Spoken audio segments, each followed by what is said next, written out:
You may have heard of a birth plan and even considered what your own might look like.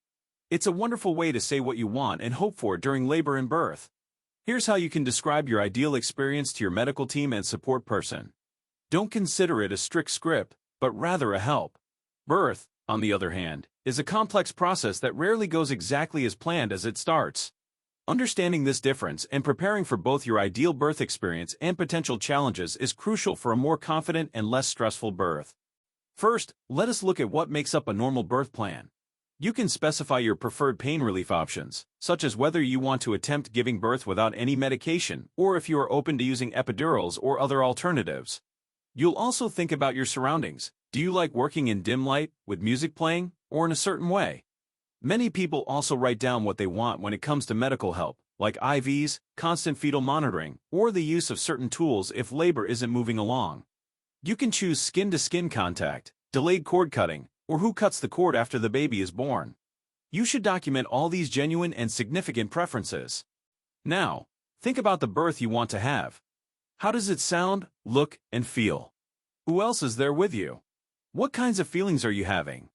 Put all of your attention on that goal. This exercise isn't about hoping for a perfect, effortless birth.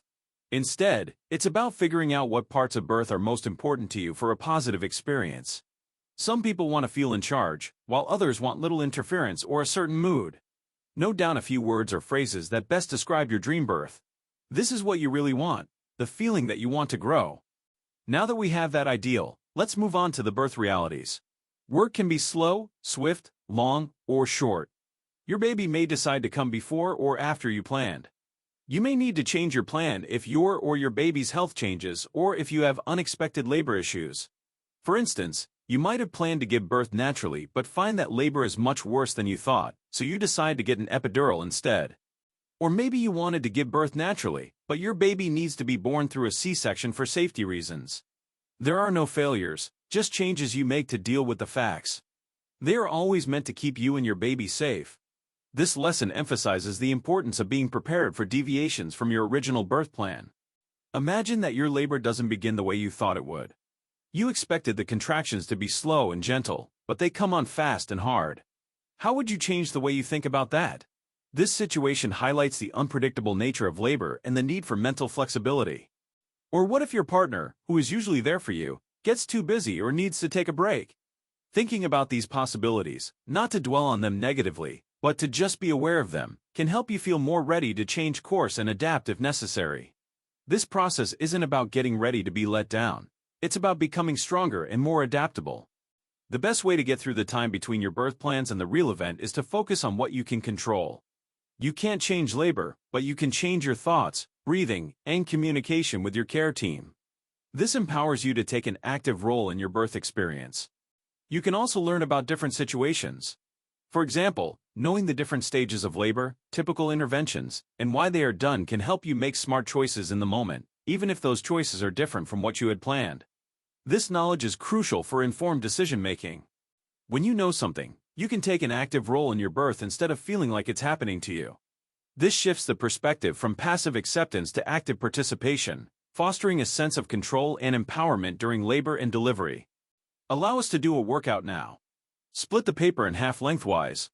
In the space provided, write my birth expectations. In the other box, write flexibility and what matters most.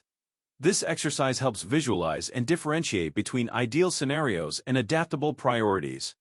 Under my birth expectations, write down 3 to 5 important parts of your perfect birth that you thought about earlier. These are the things you like. This step encourages you to articulate your primary desires and preferences for the birthing process. Please proceed to the flexibility and what matters most section for each of those points.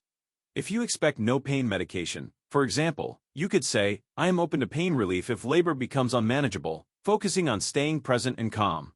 This step illustrates the process of redefining expectations with a receptive mindset. Instead of saying vaginal birth, you could say, my priority is a healthy baby and a healthy me, even if that means a C-section. This exemplifies shifting focus from a specific outcome to the overarching goal of maternal and infant well-being. This approach isn't about giving up on your wants. It's about figuring out what your core value is for each one and how that value can still be respected even if things change. This emphasizes that flexibility doesn't mean abandoning desires, but rather adapting the path to achieve the underlying goal. Don't consider your birth plan to be a strict contract but as something to talk about. Tell your medical team about it right away. This strategy promotes open communication and collaboration with healthcare providers, making them aware of your preferences from the outset. Discuss your likes and ask how they handle deviations from the norm. This proactive approach encourages a discussion about potential challenges and how the medical team typically handles unforeseen circumstances during labor. Open communication fosters trust, ensures alignment with your goals, and prepares you for the uncertainty of birth. Mutual understanding and preparedness are key for a smoother and less stressful birth experience. What your medical team wants is for you and your baby to be safe, and occasionally that means making changes. This reiterates that medical decisions are primarily driven by the safety and well-being of both mother and child, which may necessitate adjustments to the birth plan. The most important thing to remember is that the goal is not a perfect birth, but a good and strong one, no matter what happens. This shifts the focus from an idealized outcome to a resilient and empowering experience, regardless of the specific circumstances. It's not about avoiding medical interventions or pain during birth, it's about how you feel about the process, how well you're supported, and how you adjust.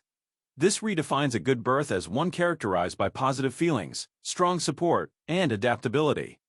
A lot of what makes an experience good is feeling heard, valued, and involved in making decisions, even when things change. This highlights the importance of patient autonomy and feeling respected throughout the birthing process, regardless of deviations from the original plan. Being strong inside and being able to change are much more important than having concrete plans. Inner resilience and adaptability are presented as more valuable assets than rigid adherence to a preconceived birth plan, given the unpredictable nature of childbirth. You can handle anything that comes your way, and every birth story is unique and beautiful. This provides reassurance and validates the individuality of every birth experience, encouraging acceptance and self-belief. You can do this. This final encouraging statement serves as a powerful affirmation, instilling confidence and empowering the expectant mother to embrace the journey of childbirth with strength and readiness.